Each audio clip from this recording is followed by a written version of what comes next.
in the beginning, in the beginning, yeah, in the Listen properly. in the beginning, yeah, in the beginning, in the beginning, in the beginning.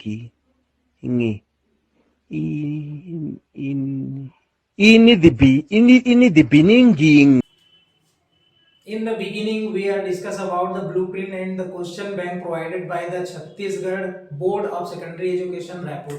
शुरुआत में हमने blueprint और प्रश्न bank जो छत्तीसगढ़ माध्यमिक शिक्षा मंडल रायपुर के द्वारा जारी किया गया है कक्षा 9वीं और 10वीं का, उसके बारे में हमने चर्चा किया और ये जाना कि ये ब्लूप्रिंट और जो प्रश्न बैंक है वो आपकी वार्षिक परीक्षा में किस तरह से सहायता कर सकता है उसके बारे में, है ना। तो आज हम उसी ब्लूप्रिंट के हिसाब से और उसी प्रश्न बैंक के हिसाब से जो छत्तीसगढ़ माध्यमिक शिक्षा मंडल रायपुर के द्वारा जारी किया गया है उसी पे आज चर्चा को आगे बढ़ाएंगे। और आज हम कवर करने वाले हैं कक्षा 9वीं का गणित विषय का अध्याय 1। ठीक है, तो कक्षा 9वीं का गणित विषय का अध्याय 1 जिसमें से वार्षिक परीक्षा में कुल 4 नंबर के प्रश्न आने वाले हैं, जिसमें से एक प्रश्न 1 नंबर का रहेगा और एक प्रश्न 3 नंबर का रहेगा। ऐसा कुल मिला के 4 नंबर के प्रश्न आपको दिखने वाले हैं इस अध्याय से। तो ये अध्याय बहुत ही इंपॉर्टेंट होने वाला है और कोशिश करेंगे बहुत अच्छे से इसको कवर करें हम, है ना। तो आइए शुरू करते हैं। गणित विज्ञान और तकनीकी की मेरुदंड है, मतलब गणित साइंस एंड टेक्नोलॉजी का बैकबोन है। अतः वेदांग ज्योतिष में ऋषि लगध ने यह कहा है कि यथा शिखा मयूरा नाम नागा नाम मणियो यथा तद्वद वेदांत शास्त्राणाम गणितम मूर्धनि स्थितम। ठीक है, इसका अर्थ है कि गणित वेदांत शास्त्रों में उसी तरह सुशोभित है, गणित वेदांत शास्त्रों में उसी तरह सुशोभित है जिस तरह मोर के सिर पर शिखा तथा सर्प के फन पर मणि सुशोभित है। तो ऐसा ऋषि लगध साहब का कहना था, वेदांत शास्त्र में उन्होंने लिखा है। और प्रोफेसर जेबी हॉलस्टेड हैं, उन्होंने भी एक वाक्य कहा था। इससे पहले हम एक बात जान ले कि गणित का अगर इतिहास हम खंगालने की कोशिश करें, गणित के इतिहास के बारे में हम जानने का प्रयास करें तो हम अंततः ये पाते हैं कि हमारा जो भारत देश है, हमारा जो भारत देश का इम्पोर्टेंस गणित के इतिहास में रहा है वो बहुत ही महत्वपूर्ण रहा है, विश्व प्रसिद्ध रहा है, एकदम विशिष्ट रहा है। तो भारत देश का योगदान जो गणित में बहुत ही महत्वपूर्ण है वो भी विश्व स्तर पर महत्वपूर्ण है। तो यही प्रोफेसर जेबी हॉलस्टेड कहते हैं गणित को लेकर कि बुद्धि और शक्ति के विकास के लिए गणित की कोई भी संकल्पना शून्य से महत्वपूर्ण सिद्ध नहीं हुई है। गणित के बारे में प्रोफेसर जेबी हॉलस्टेड का कहना है कि बुद्धि और शक्ति के विकास के लिए गणित की कोई भी संकल्पना शून्य से महत्वपूर्ण सिद्ध नहीं हुई है। तो ये आपके बुक में दिया हुआ है, आप भी इसको पढ़िएगा, देखिएगा। और ये आपके वार्षिक पेपर में नहीं आने वाला है, जो आएगा उस पर हम चर्चा करते हैं। हमारे भारत देश में ऐसे कई महान गणितज्ञ हुए जिनके द्वारा कई सारे बहुत ही महत्वपूर्ण ग्रंथों की रचना की गई गणित विषय को लेकर के, और उनके द्वारा बहुत सारी सिद्धांत गणित को लेकर के दिए गए जो बहुत ही विश्व प्रसिद्ध है और बहुत ही महत्वपूर्ण भी है। तो आइए उनमें से कुछ को जानते हैं जो हमारे कक्षा 9वीं के सिलेबस के हिसाब से इम्पोर्टेंट है, उनको देखते हैं। जैसे कि एक गणितज्ञ हैं हमारे स्वामी भारती कृष्ण तीर्थ जी, है ना। स्वामी भारती कृष्ण तीर्थ जी ने वैदिक गणित ग्रंथ की रचना की। स्वामी भारती कृष्ण तीर्थ जी ने वैदिक गणित की रचना की जिसमें 16 सूत्र दिए उन्होंने और उसमें 13 उपसूत्र हैं। तो अगर प्रश्न पूछता है कि वैदिक गणित में सूत्रों की संख्या कितनी है तो कितनी है, 16 है। और अगर उपसूत्रों की संख्या पूछे तो कितनी है, 13 है। ठीक है, और उसमें अध्याय कितने थे, वैदिक गणित ग्रंथ जो भारती कृष्ण तीर्थ द्वारा लिखा गया उनमें 40 अध्याय थे टोटल। ठीक है, और भास्कराचार्य के बारे में बात करें तो भास्कराचार्य ने लीलावती की रचना की, ब्रह्मगुप्त ने ब्रह्मपुत्र सिद्धांत दिए और वराहमिहिर ने पंच सिद्धांत दिए। तो जैसा कि हम अब हमारे प्रश्न बैंक के हिसाब से देखें तो प्रश्न बैंक में यहाँ से हमारे 2 प्रश्न बनते हैं जो 1-1 नंबर के इंपॉर्टेंट क्वेश्चन है। तो इसमें पहला क्वेश्चन ही आपको दिख रहा होगा। पहला क्वेश्चन दिया है कि वैदिक गणित की रचना किसने की थी। तो वैदिक गणित की रचना किसने की थी, तो उसमें ऑप्शन है ब्रह्मगुप्त, भास्कराचार्य, स्वामी कृष्ण तीर्थ और वराहमिहिर। तो वैदिक गणित की रचना किसने की थी, तो स्वामी भारती कृष्ण तीर्थ ने की थी। तो इसका सही आंसर हो जाएगा स्वामी भारती कृष्ण तीर्थ। और दूसरा क्वेश्चन ही दिया हुआ है कि वैदिक गणित के कितने सूत्र हैं, वैदिक गणित ग्रंथ में कितने सूत्र हैं। तो अभी हमने देखा वैदिक गणित ग्रंथ में 16 सूत्र हैं और 13 उपसूत्र हैं। तो 16 और 13 दोनों ऑप्शन में है और यहाँ पे पूछा गया है सूत्र के बारे में। सूत्र के बारे में पूछा गया है तो आप आंसर 16 लगा के आएंगे। ठीक है, तो वैदिक गणित के कितने सूत्र हैं, तो 16 सूत्र हैं। ठीक, तो आगे प्रश्नों पर चर्चा करते हैं। प्रश्न बैंक के क्वेश्चन 2 पर चर्चा करते हैं जिसमें बीजांग के बारे में पूछा है। तो प्रश्न दिया हुआ है 88 का बीजांग ज्ञात कीजिए, 412 का बीजांग ज्ञात कीजिए, इसका बीजांग ज्ञात कीजिए और इसका बीजांग ज्ञात करिए। ऐसा करके प्रश्न बैंक के प्रश्न 2 में दिया गया है। ठीक है, तो बीजांग है क्या चीज, एक्चुअली बीजांग क्या चीज है, जिसको इंग्लिश में हम डिजिट सम कहते हैं। ठीक है, इंग्लिश में डिजिट सम कहते हैं या डिजिटल सम कहते हैं। तो बीजांग क्या है, किसी संख्या के अंकों का योग एक अंक प्राप्त होने तक करते हैं। कोई भी संख्या है जैसे कि 88 है तो इसका आपस में योग, इसके अंकों का आपस में योग तब तक करेंगे जब तक हमको कोई एक अंक प्राप्त नहीं हो जाता। वैसे ही 412 है तो इनमें जितने भी अंक हैं, 4 है, 1 है, 2 है, इनका योग तब तक हम करेंगे जब तक हमको कोई एक अंक प्राप्त नहीं हो जाता। तो चलिए देखते हैं 88 का 88 है तो 8 धन 8 करेंगे और 8 धन 8 कितना होगा, 16 होगा। 16 आया। अब ये एक अंक तो प्राप्त नहीं हुआ है, अभी तो ये 2 ही अंक है। इसको फिर एक बार जोड़ेंगे एक अंक के प्राप्त होने तक। ठीक है, तो 1 धन 6 करेंगे, 1 धन 6 करेंगे तो हमको क्या प्राप्त होगा, 7 प्राप्त होगा। 7 प्राप्त हुआ तो वो क्या है, एक अंक है। ठीक है, 7 जो है वो सिंगल डिजिट नंबर है, एक अंक है तो प्राप्त हो गया।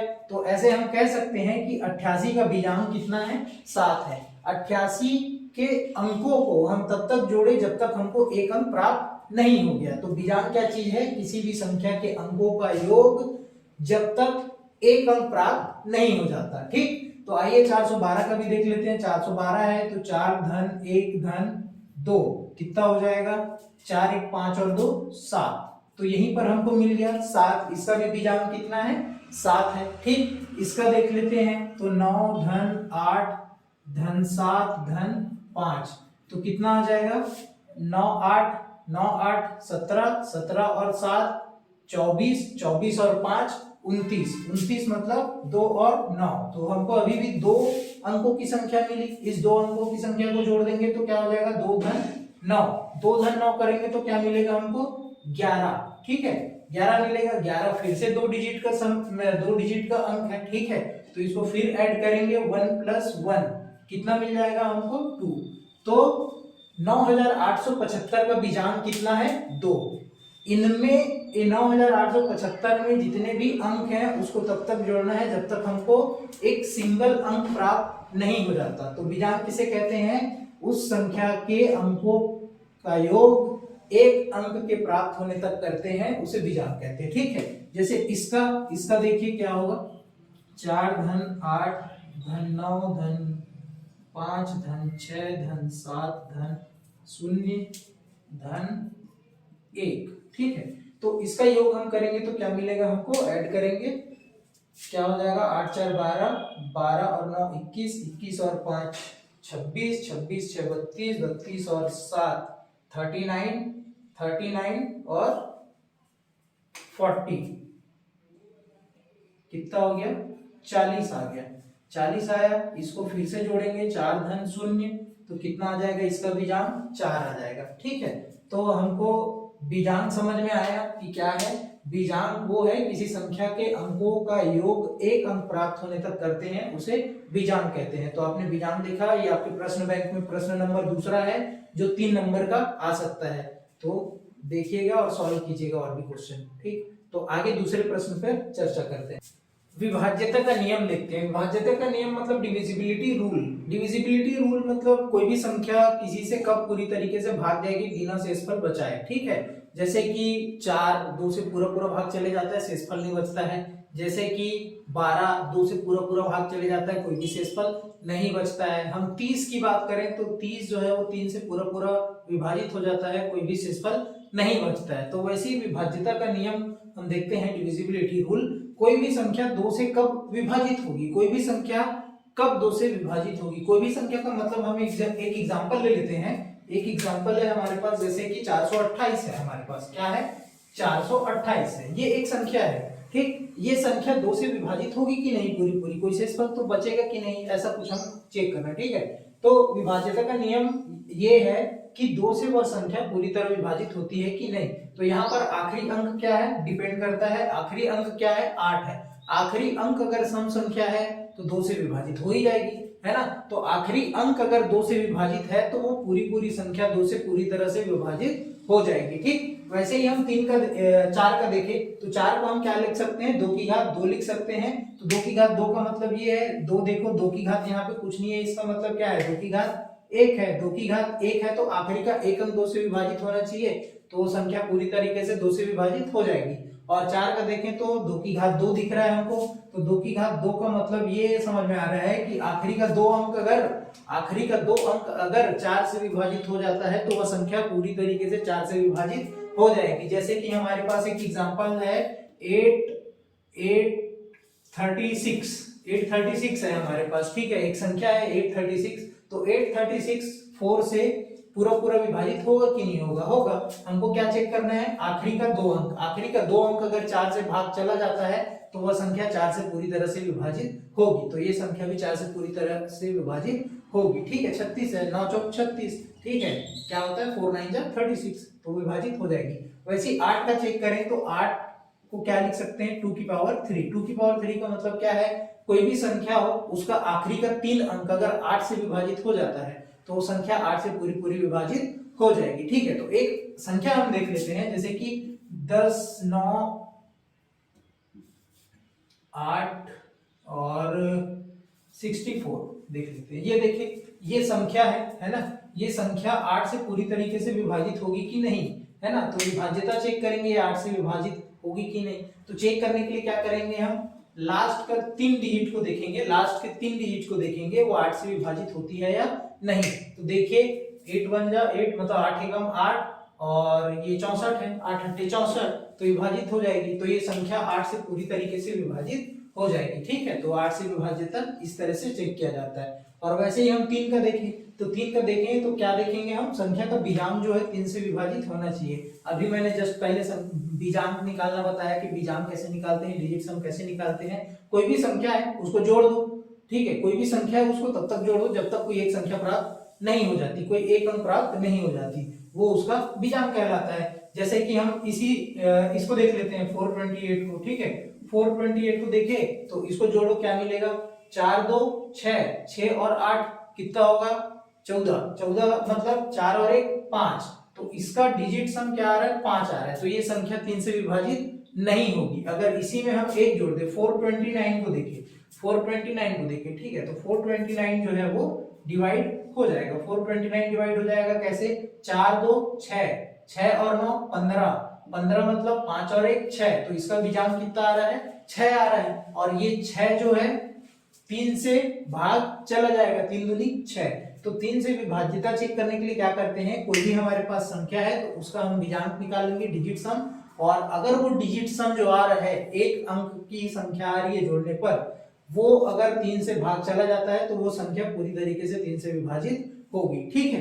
तो आगे हम देख लेते हैं 5 का। 5 का देखें तो 5 में क्या दिख रहा है हमको, 0 और 5 होना चाहिए इकाई का अंक। जैसे कि मैं 10,540 ले लूं तो इकाई का अंक क्या दिख रहा है 0 दिख रहा है, ये 5 से विभाजित हो जाएगा।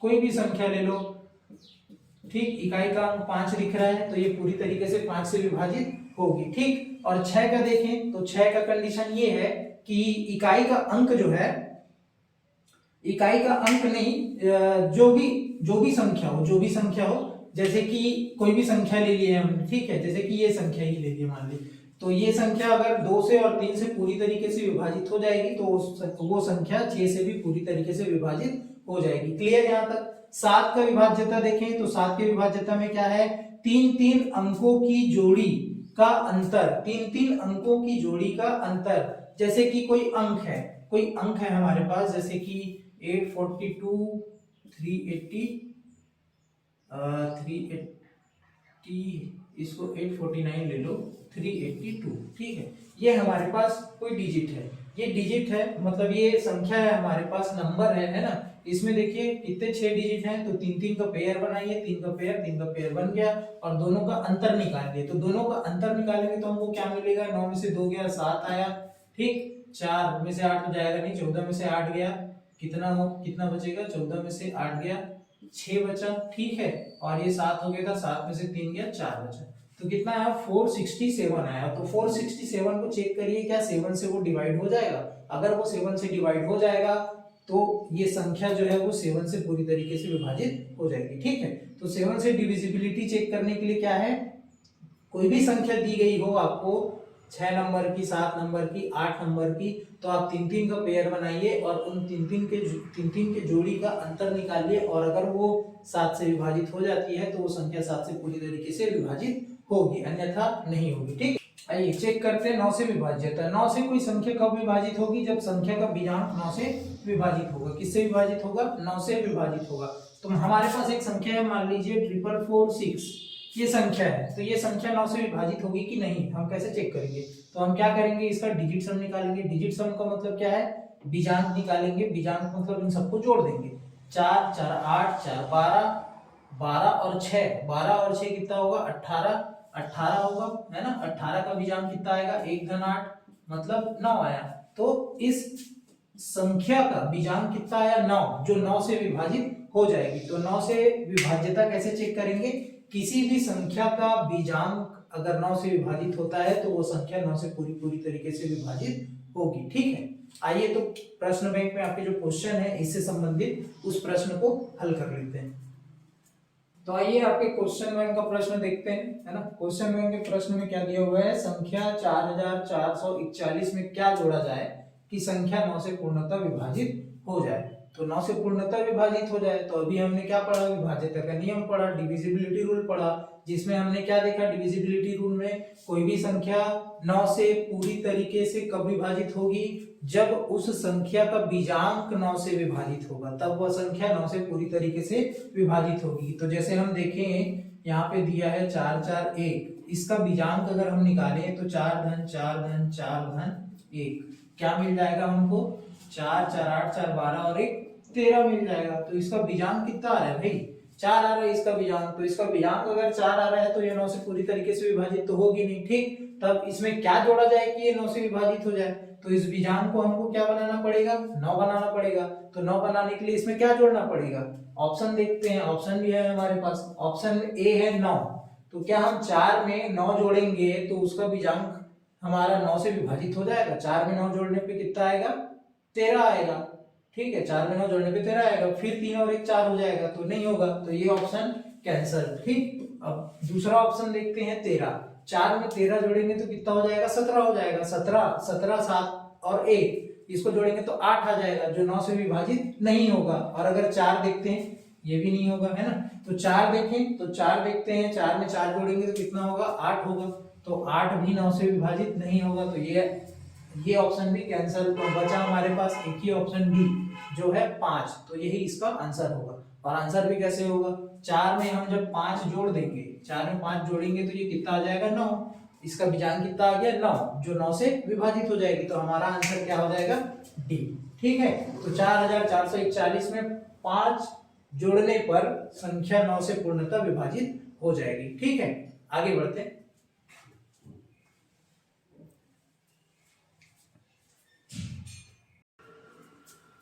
आइए प्रश्नों को सूत्र एकाधिकन पूर्वण विधि से हल करते हैं, है ना। आपके प्रश्न बैंक में क्वेश्चन है, इससे 4 क्वेश्चन है, तो 3 हम हल करेंगे, चौथा आपके लिए होमवर्क रहेगा, आप करिएगा उसको समझ के। इकाई में 5 है, इकाई में 5 ही रहेगा, और उसको कैसे हल करना है, सूत्र एकाधिकन पूर्वण विधि से हल करना है। तो जैसे कि 95 है, 95 को क्या करना है, सूत्र एकाधिकन पूर्वण विधि से हल करना है। तो 95 है, तो इसको कैसे हल करेंगे हम, जैसे कि इसको हम लिखेंगे, क्या लिखेंगे, 95 गुणित 95, ठीक है। क्या लिखेंगे, 95 गुणित 95। तो इसको कैसे हल करेंगे सूत्र एकाधिक पूर्वण विधि से। तो इसमें इकाई का अंक देखेंगे, इकाई के अंक का गुना, इकाई का अंक उसका गुना। तो इकाई के अंक में क्या दिख रहा है हमको, 5 दिख रहा है, तो 5 वहां भी 5 है ना, 5 गुणित 5 करेंगे तो कितना मिल जाएगा हमको 25।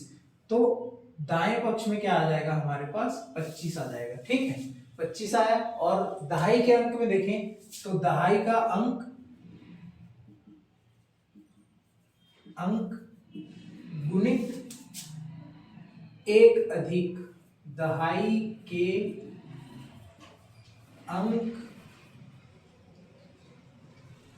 का 1 अधिक, ठीक है। दहाई के अंक का 1 अधिक मतलब क्या है, दहाई का अंक कितना है 9 और दहाई के अंक का 1 अधिक कितना होगा 10, तो इसका गुना कितना हो जाएगा 9 दहा 90। तो यहाँ पे हमको बायां पक्ष में क्या आ जाएगा 90, तो इसका उत्तर क्या हो जाएगा 90 25। तो ये इसका आंसर है, ठीक। आई होप आप समझ गए होंगे।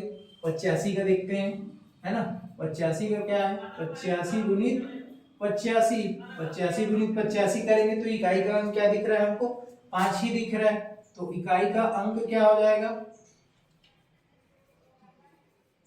या उत्तर का दायां पक्ष, है ना, उत्तर का दायां पक्ष क्या हो जाएगा 5 गुणित 5, तो क्या मिल रहा है 25 ही मिल रहा है, क्लियर। तो यहाँ पे क्या आ जाएगा 25 आया। और वैसे ही बायां पक्ष की बात करें तो दहाई का अंक गुणित दहाई के अंक का 1 अधिक, दहाई अंक का 1 अधिक, तो क्या हो जाएगा दहाई अंक का 1 अधिक, दहाई का अंक कितना है 8 है और दहाई अंक का 1 अधिक मतलब 9, कितना मिल जाएगा 8 9 72, ठीक है।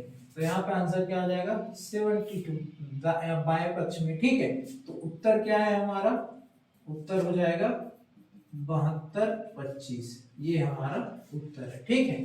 तो ऐसा हम सॉल्व कर सकते हैं सूत्र एकाधिक पूर्वण विधि से, ठीक। अगला क्वेश्चन देखते हैं 105 है, तो 105 गुणित 105, ठीक है, ये हमने लिख लिया। अब इकाई का अंक क्या दिख रहा है, इकाई का अंक, है ना, इकाई के अंक गुणित इकाई का अंक, तो इकाई का अंक 5 है, उसमें गुना इकाई का अंक क्या है दूसरा 5 है, कितना आ जाएगा हमारे पास, कितना आ जाएगा हमारे पास 25 आ जाएगा, ठीक है। और ये हमारा दायां पक्ष आ गया कितना 25, क्लियर है। अब दहाई का अंक कितना है, दहाई का अंक गुणित क्या करेंगे दहाई अंक का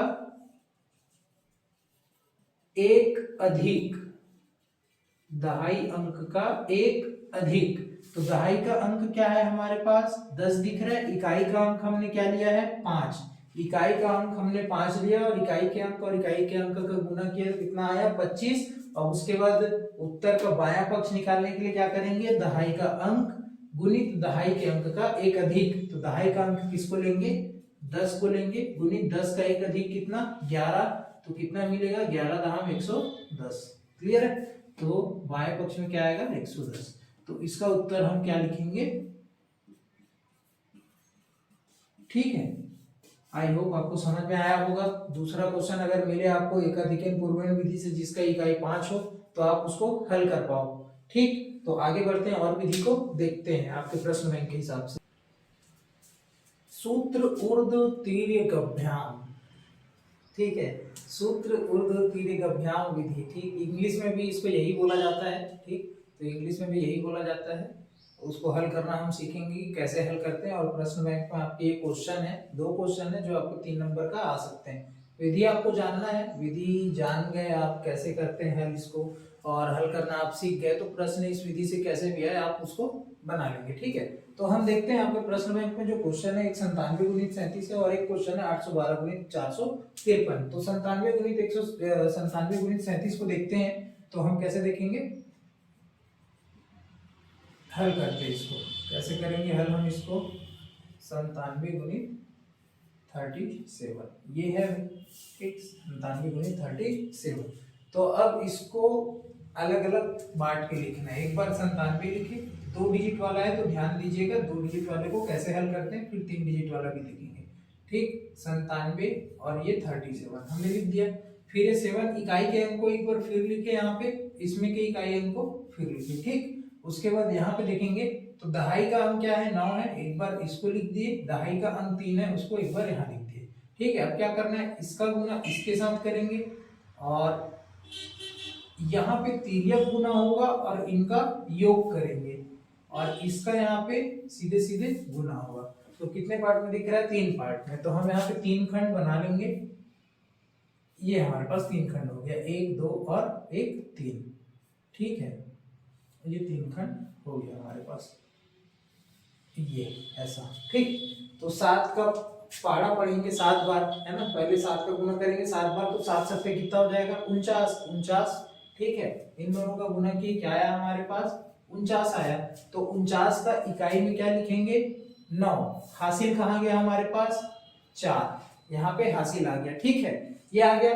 अब इसका गुना इसके साथ, इसका गुना इसके साथ, फिर उसके बाद उसको क्या करेंगे, जोड़ देंगे। देखते हैं क्या आता है। 7 निया 63, कितना आया, 63 और 3 सत्ते 21। ठीक, 3 सत्ते 21 और हमारे पास हासिल क्या है, 4 बचा हुआ है, वो हासिल भी जोड़ देंगे।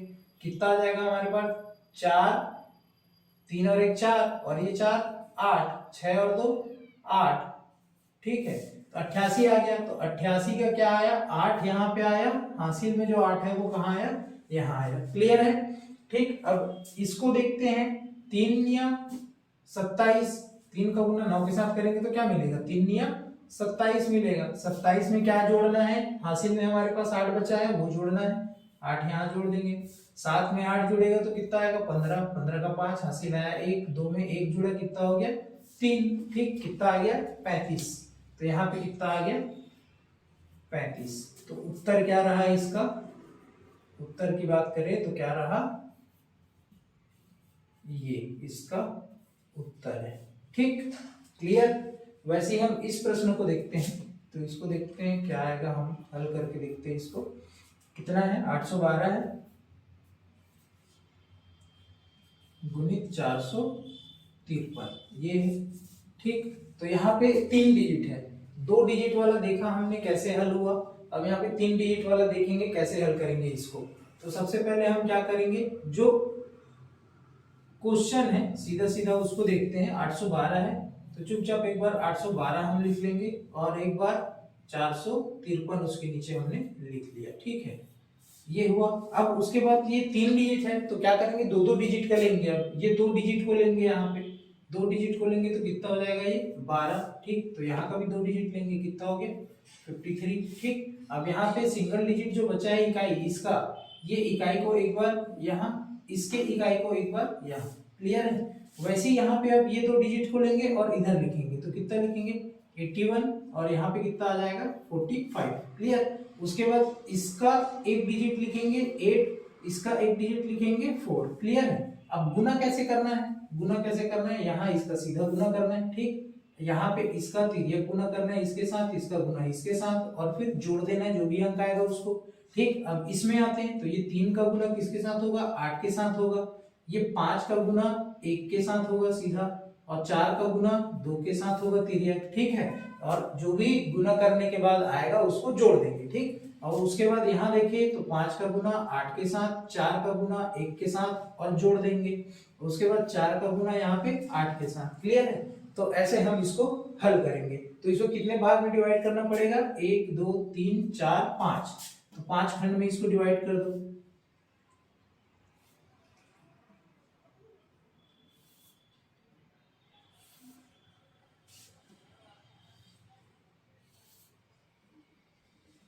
हो गया, 5 खंड में डिवाइड। ठीक है, आगे देखते हैं। अब हल करते हैं हम अपना आंसर लाने के लिए। क्लियर है। तो कितना हो जाएगा, 3 दूनी, यहाँ से कितना मिला, 6। तो ये हमारे पास आ गया 6। ठीक, यहाँ से कितना मिलेगा, 3 एकम 3, 5 दूनी 10, कितना हो जाएगा, 3 एकम 3, 5 दूनी 10, कितना आ गया हमारे पास, 13। तो 13 का क्या आएगा, यहाँ पे 3, हासिल 1 कहाँ पे, यहाँ पे। ठीक है, उसके बाद क्या करेंगे, इनको हल करेंगे। इनका क्या हो जाएगा, 3 अट्ठे 24। ठीक है, 3 अट्ठे 24, 5 एकम 5, ठीक। 4 का गुना 2 के साथ, 4 दूनी 8, ठीक। और हासिल में क्या है हमारे पास 1, उस 1 को भी जोड़ देंगे, कितना आ जाएगा 5 4 4 5 9, 9 और 1 10 और 8 18, और हासिल एक आ जाएगा यहाँ 2 और 1 कितना हो जाएगा 3, 38 आ गया। 38 का क्या आएगा यहाँ पे 8, हासिल कितना आ जाएगा 3। क्लियर है।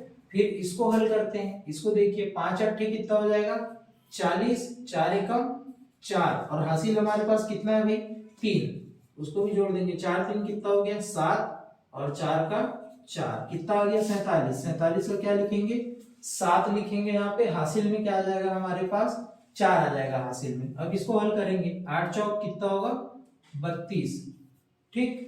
8 चौक 32 या 4 अट्ठे 32, ठीक है। और हासिल कितना है हमारे पास 4 है, इसको जोड़ देंगे तो कितना आ जाएगा 36। तो यहाँ हमारे पास कितना आ जाएगा 36। तो उत्तर हम क्या लिखेंगे, इसका उत्तर हमारा आया है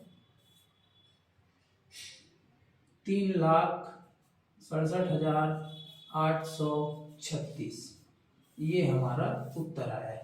तो उम्मीद करता हूं आपने सूत्र ऊर्ध्व तिर्यक अभ्याम विधि से प्रश्नों को हल करना सीख गया होगा, ठीक है। देखिए इसको दोबारा देखिए, रिपीट करके देखिए जब तक आप इसको हल नहीं कर पाते, और दूसरे क्वेश्चंस भी लीजिए, आपके पुस्तक में और भी कई सारे प्रश्न हैं, उनको लीजिए, उनको हल कीजिए इस विधि से हल करने का, ठीक है। हल करने की कोशिश करें, ठीक। आगे दूसरा विधि पे देखते हैं, हम दूसरी विधि पे चर्चा करते हैं, ठीक।